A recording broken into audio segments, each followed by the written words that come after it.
વાતાવરણની વક્રીભવન ડિટેલમાં ચર્ચા કરી, એટલે કે વાતાવરણને લીધે પ્રકાશનું વક્રીભવન થાય છે અને એની આપણે ઘણી બધી ઘટનાઓ સમજ્યા.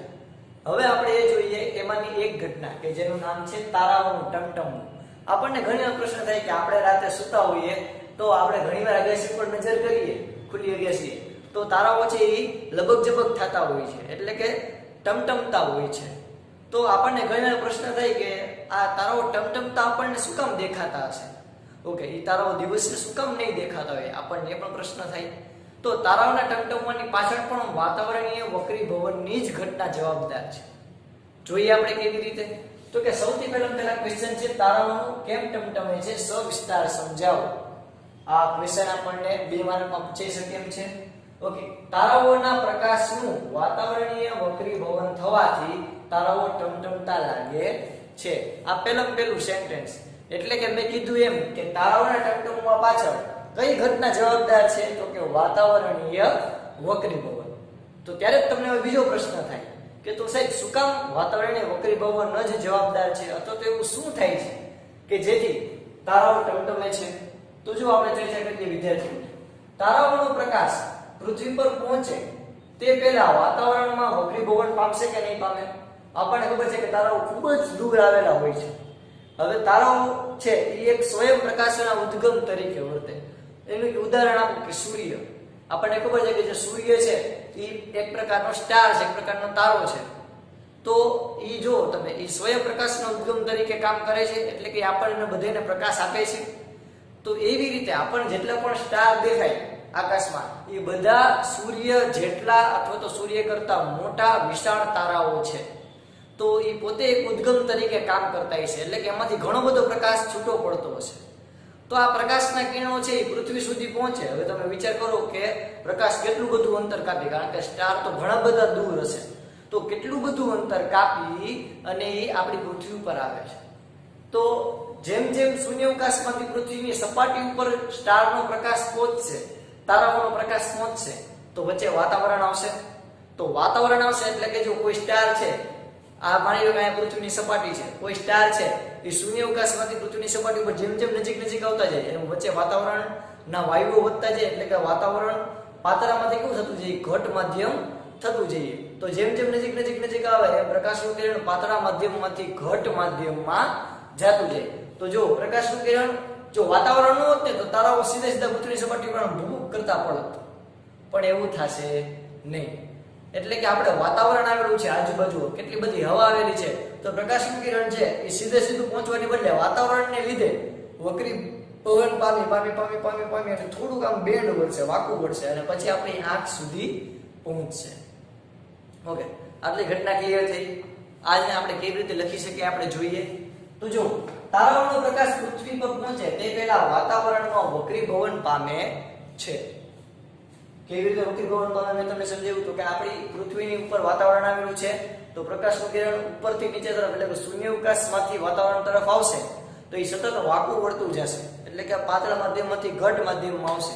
તો તમે યાદ કરો વિદ્યાર્થી મિત્રો, પાતળા માધ્યમમાંથી ઘટ માધ્યમમાં પ્રકાશનું કિરણ આવે તો એ લંબની નજીક જાય કે દૂર જાય?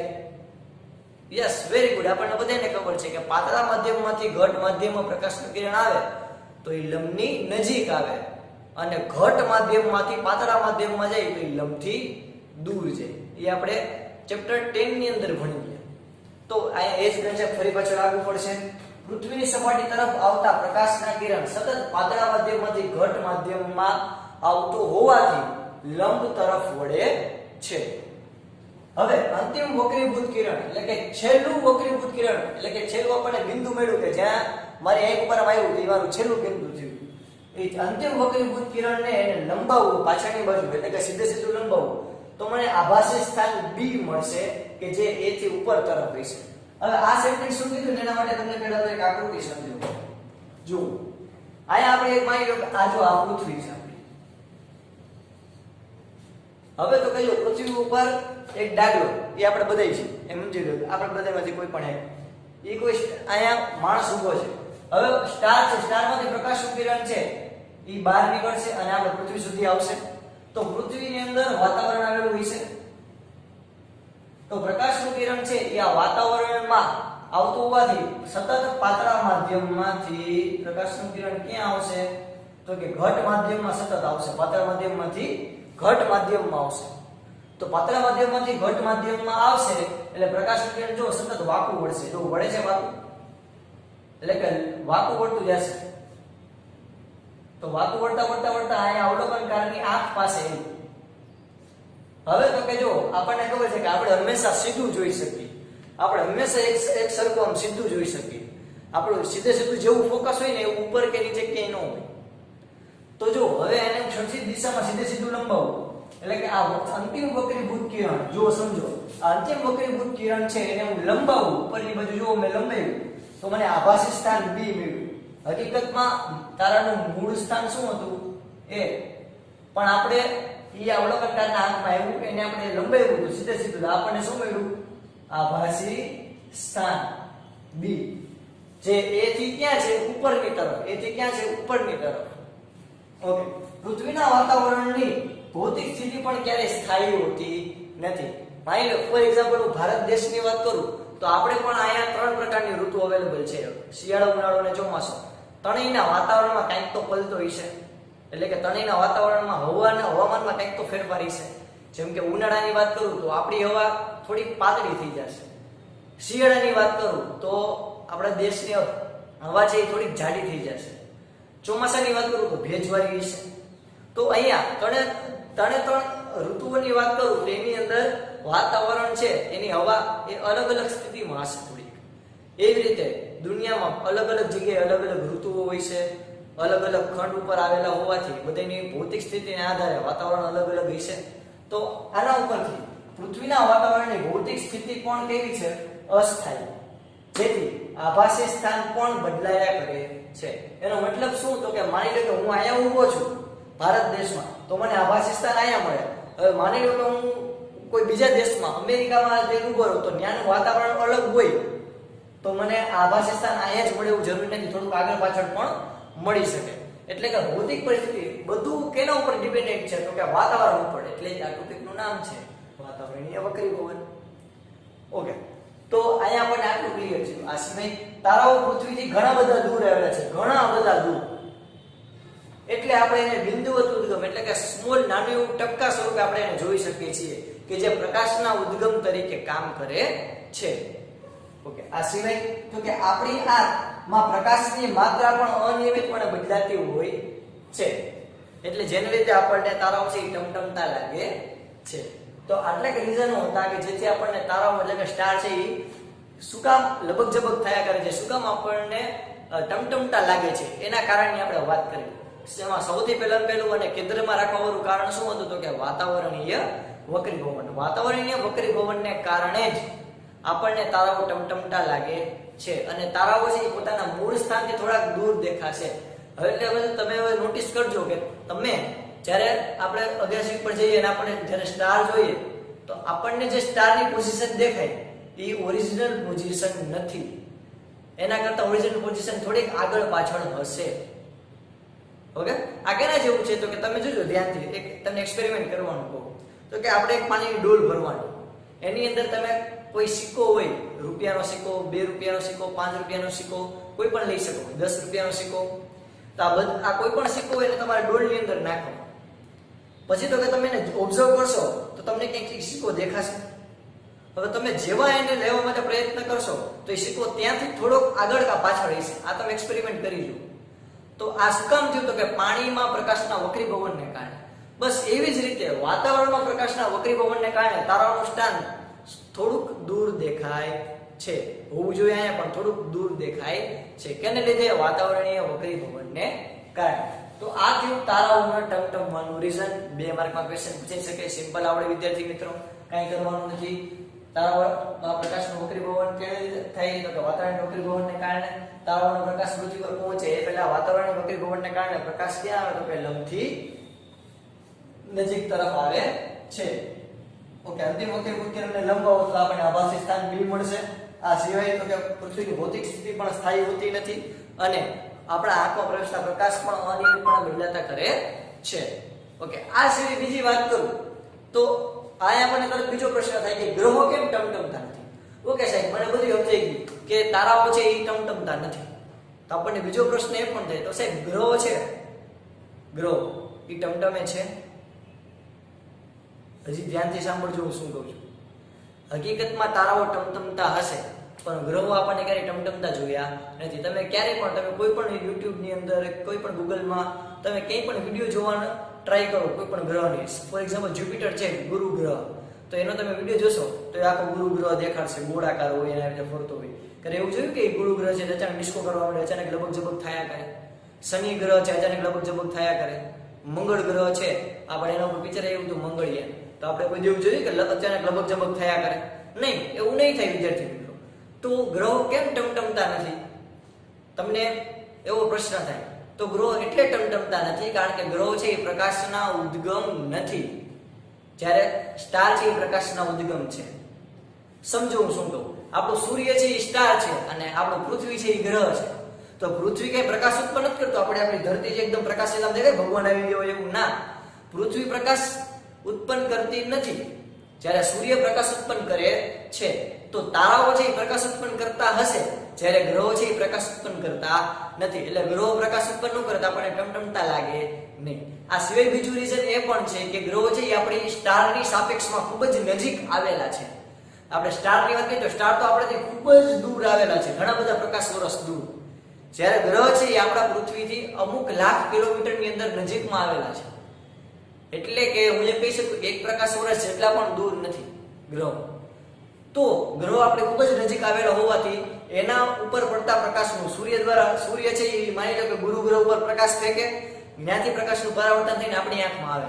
એટલે પરાવર્તનને લીધે આપણને ગ્રહો છે એ દેખાય છે. એટલે ગ્રહો આપણને ટમટમતા લાગતા નથી. જ્યારે તારાઓ છે એ આપણને કેવી રીતે દેખાય છે? તો કે વાતાવરણના વક્રીભવનને કારણે થોડાક મૂળ સ્થાનથી દૂર દેખાય છે. ઓકે, તો આપણા બે પ્રશ્ન થયા. તારાઓના શું કામ ટમટમે છે, અથવા તો ટૂંક નોંધ લખો તારાઓનું ટમટમવું. અને બીજો પ્રશ્ન પણ આપણે રેડી કર્યો કે ગ્રહો કેમ ટમટમતા નથી. તો કે પેલું રીઝન, ગ્રહો છે એ એક પ્રકાશના ઉદ્ગમ તરીકે કામ કરતા નથી, એ ગ્રહો છે એ પ્રકાશ ઉત્પન્ન કરતા નથી. બીજું તો કે ગ્રહો છે એ તારાઓની સાપેક્ષમાં ખૂબ જ નજીક આવેલા હોવાથી એ જે પ્રકાશનું પરાવર્તન કરે એનું સરેરાશ મૂલ્ય કેવું થાય છે? શૂન્ય. એટલે આપણને ગ્રહો ટમટમતા દેખાતા નથી. ઓકે, ચલો વિદ્યાર્થી મિત્રો, હવે આપણે તારાઓ કેમ ટમટમે છે, ગ્રહો કેમ ટમટમતા નથી એની ચર્ચા કર્યા બાદ હવે આપણે ચર્ચા કરીએ કે સૂર્યાસ્ત અને સૂર્યોદય છે એમાં પણ એક વાતાવરણીય વક્રીભવન અગત્યનો ભાગ ભજવે છે. અને કંઈક એવી ઘટના કરે છે કે જેથી સૂર્યાસ્ત થાય એના કરતા આપણને 2 મિનિટ વહેલો સૂર્યાસ્ત દેખાય છે, અને સૂર્યોદય થાય એ પહેલા આપણને વહેલો સૂર્યોદય દેખાય છે. સાહેબ શું બોલો, કાંઈ ખબર નથી પડતી. અરે એમ કહું છું કે સૂર્યોદય થાય એટલે આપણને ખબર છે કે સૂર્ય પૂર્વમાં આવી રીતે ઉગે, એવું હોય? આપણે બધા ખોટું સેન્ટેન્સ બોલી છે. હકીકતમાં સૂર્ય છે એ ક્યારે પૂર્વમાંથી ઉગીને પશ્ચિમમાં આથમતો નથી, પણ આપણી પૃથ્વીની રોટેશન એવી છે કે આપણને એવું લાગે છે કે સૂર્ય પૂર્વમાંથી ઉગે અને પશ્ચિમમાં આથમે છે. પણ આપણે તેને સમજવા પૂરતું એવું એક વાક્ય ધ્યાનમાં લઈએ તો આપણને ખબર છે કે સૂર્ય છે એ પૂર્વમાંથી ઉગતો આપણને દેખાય. તો હકીકતમાં જ્યારે સૂર્ય ઉગતો દેખાય ત્યારે એ હકીકતમાં એનું સ્થાન નથી, એનું આભાસી સ્થાન છે. આપણે બધે જોઈ છે. શું થયું જો સમજીએ આપણે. આપણો પ્રશ્ન છે વહેલો સૂર્યોદય અને મોડો સૂર્યાસ્ત થવાનું કારણ જણાવો. એટલે કે ટાઈમ કરતા આપણને વહેલો સૂર્યોદય જોવા મળે છે અને ટાઈમ કરતા મોડો સૂર્યાસ્ત થાય છે. તો એનું રીઝન શું છે? તો કે જો પૃથ્વીના વાતાવરણમાં જેમ જેમ તમે ઊંચે જાઓ એમ પ્રકાશીય રીતે ઘટમાંથી પાતળું માધ્યમ થતું જાય. આયા વાતાવરણ ખૂબ વધારે છે, વાયુઓ ખૂબ વધારે છે. તો તમને જેમ જેમ ઉપર જતા જાઓ એમ વાતાવરણના વાયુઓનું પ્રમાણ કેવું થતું જશે? ઘટતું જશે. એટલે આપણને ધીરે ધીરે કરતા આપણને પ્રકાશનું કિરણ છે એ ફટાફટ પસાર થશે. એટલે કે પાતળા માધ્યમમાંથી ઘટ માધ્યમમાં, નાના ઘટ માધ્યમમાંથી પાતળા માધ્યમમાં પ્રકાશનું કિરણ જશે. ઓકે, ત્યાંથી આગળ આપણે ચર્ચા કરીએ તો કે સૂર્યમાંથી પ્રકાશ છે એ પાતળા માધ્યમમાંથી ઘટ માધ્યમમાં આવતું હોવાથી લંબ તરફ આવે છે. ઓકે, આ પૃથ્વી ગણું આ જે ભાગ છે તમને બ્લુ કલરનો દેખાય. ઓકે, આપણે આકૃતિને આવી રીતે અલગ પાડ દઈએ જેથી તમને ખ્યાલ આવે. તો કે આ આપણે આનું કહો પૃથ્વી, તો પૃથ્વીનું આ જે વાતાવરણ છે તો અહીંયા પાતળું, અહીંયા ઘટ માધ્યમ છે અને અહીંયા હશે પાતળું માધ્યમ. તો ઘટ માધ્યમમાંથી પાતળા માધ્યમમાં પ્રકાશનું કિરણ આમ જાય, ઘટમાંથી પાતળામાં જાય તો એ લંબથી દૂર જશે. જ્યારે પાતળા માધ્યમમાંથી ઘટ માધ્યમમાં પ્રકાશનું કિરણ આવશે તો લંબની નજીક આવશે કે નહીં યાર? નજીક આવશે આપણા નિયમ મુજબ. હવે કોઈ પણ સ્થળે સૂર્ય ખરેખર ક્ષિતિજ પર આવે ત્યારે ઉગ્યો કે આથમ્યો કહેવાય. એટલે કે મને જે સપાટી, પૃથ્વીની જે સપાટી છે એને એક્ઝેક્ટ લાઈનમાં જ્યારે સૂર્ય આવે ત્યારે એ ઉગ્યો કે આથમ્યો કહેવાય. એ સૂર્ય ઉગે તો પણ પૃથ્વીની સપાટીને એકદમ આમ આપણને સ્થિર દેખાવું જોઈએ. એટલે કે આપણે પૃથ્વીની સપાટી એકદમ સીધી હોય, એને એકદમ લાઈનમાં સૂર્ય જ્યારે દેખાય ત્યારે એ ઉગતો હોય તો પણ ભલે અને આથમતો હોય તો પણ ભલે, પણ એના માટે કન્ડિશન શું?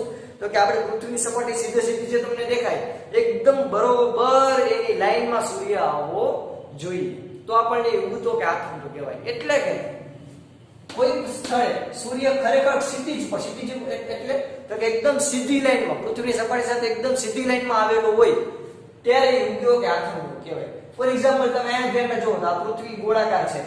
હવે એને એકદમ સપાટીને એકદમ લાઈનમાં જ્યારે સૂર્ય આવશે તો આને કહેવાય ક્ષિતિજ પરનો સૂર્ય. એટલે કે અહીંયા જ્યારે સૂર્યની પોઝિશન આવે આ લાઈન પર તો ત્યારે સૂર્ય છે એ ઉગ્યો કે આથમ્યો કહેવાય. હવે તો કે આકૃતિમાં S1 એ સૂર્યનું વાસ્તવિક સ્થાન દર્શાવે છે. એટલે કે આવડું આ S1 જે સૂર્યનું વાસ્તવિક સ્થાન દર્શાવે. એટલે કે હકીકતમાં જો ક્ષિતિજ કરતા સૂર્ય ક્યાં છે? નીચે. એટલે કે હજી સૂર્ય ઉગ્યો નથી. આપણી જમીનને એકદમ સીધી સપાટી જો તેને કરતા સૂર્ય ક્યાં છે? તો કે હજી નીચે છે. આ સ્થાન થોડોક નીચે. જો આવો જોઈએ સૂર્ય અહીંયા, પણ હજી થોડોક નીચે છે.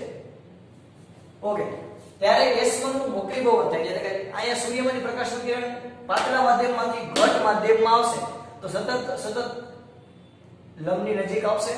એટલે કે અહીંયા અવલોકનકાર છે, અહીંયા ડાયગ્રો દોર્યો એની આંખમાં આવશે. એટલે કે અવલોકનકાર સ્પર્શકની દિશામાં, એટલે કે S2 માંથી આ સ્થાનને ઉભી છે S2. તો અવલોકનકાર આપણે તમને કીધું તો પેલા તારાઓનું આપણે ટમટમું જોયું, એમાં જ આપણે જોયું કે એકદમ સીધી લાઈનમાં જે પ્રકાશ હોય છે આપણને દેખાય. તો અવલોકનકારની એકદમ સીધી લાઈનમાં એને સૂર્ય દેખાશે. સૂર્યનું કિરણ ભલે અહીંયાથી આવે પણ એને દેખાશે એકદમ સીધી લાઈનમાં. તો જો એને સૂર્ય અહીંયા દેખાય. ઓકે, હકીકતમાં સૂર્ય ક્યાં છે? તો કે અહીંયા. હવે અહીંયાથી વક્રીભવન પામી એટલે અવલોકનકાર સુધી આવ્યો, ત્યાંથી એને સ્પર્શકની દિશામાં સૂર્ય દેખાય છે. એટલે કે હકીકતમાં સૂર્ય અહીંયા છે પણ એનું આભાસી સ્થાન અહીંયા છે. તો એનો મતલબ શું થયો? તો કે જો હજી સૂર્ય ક્ષિતિજની નીચે છે, એટલે કે હજી ઉગ્યો નથી, છતાં પણ અવલોકનકારની સૂર્ય ઉગેલો દેખાય છે. તો એનો મતલબ શું થયો વિદ્યાર્થી મિત્રો? કે આપણને હકીકતમાં સૂર્ય ઉગ્યો નથી, છતાં પણ આપણને વેલો સૂર્ય ઉગતો હોય દેખાય છે. એટલે કે વેલો સૂર્યોદય થાય છે. બેઠે બેઠી આ જ ઘટના કેમાં લાગુ પડે? આથમવા વખતે. ઓકે, S2 એ આભાસી સ્થાન છે. ઉગતો સૂર્ય ક્ષિતિજથી થોડો નીચે હોય ત્યારે આપણને સૂર્ય ઉગી ગયેલો દેખાય. ઉગતો સૂર્ય એ ક્ષિતિજથી નીચે હોય છતાં પણ આપણને વક્રીભવનને કારણે, વાતાવરણીય વક્રીભવનને કારણે આપણને એ ક્ષિતિજની ઉપર દેખાય છે. એટલે કે વેલો સૂર્યોદય થઈ જાય છે.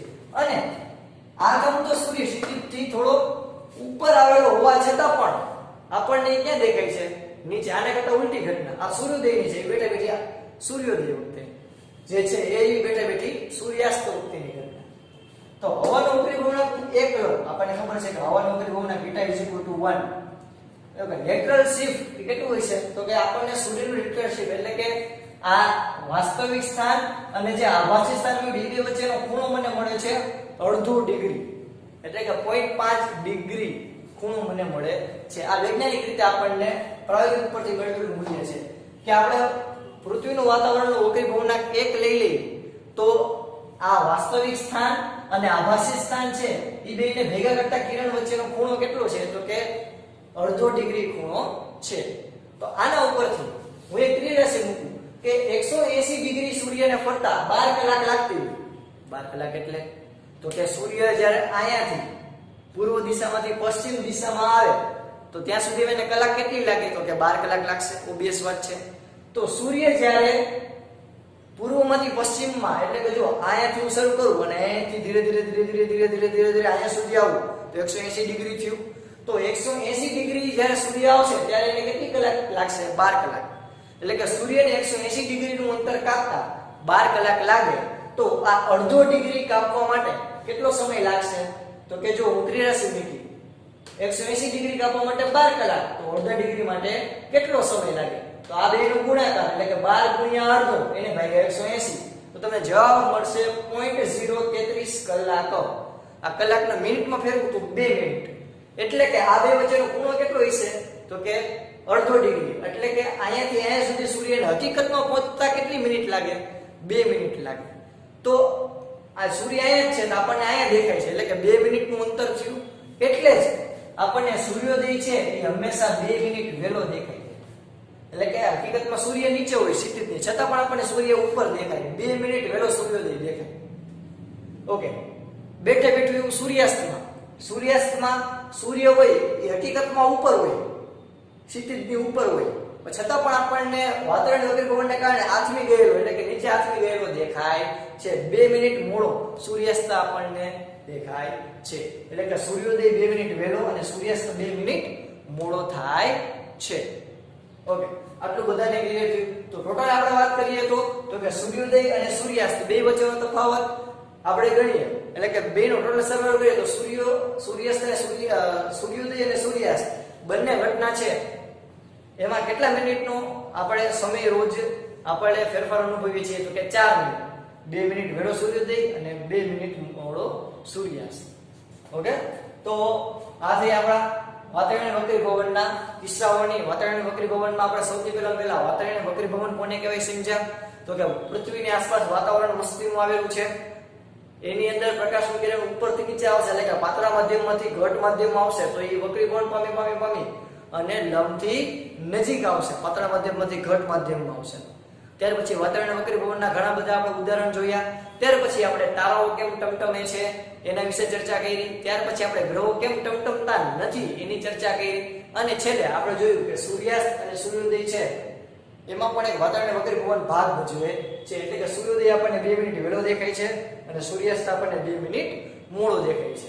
તો આ થઈ આપણા વાતાવરણીય વક્રીભવન ટોપિકની ચર્ચા. તો અહીંયા આપણો આ 11.5મો ટોપિક છે. 11.5મો ટોપિક વાતાવરણીય વક્રીભવન એ આપણે અહીંયા પૂરો કરીએ છીએ. ઓકે.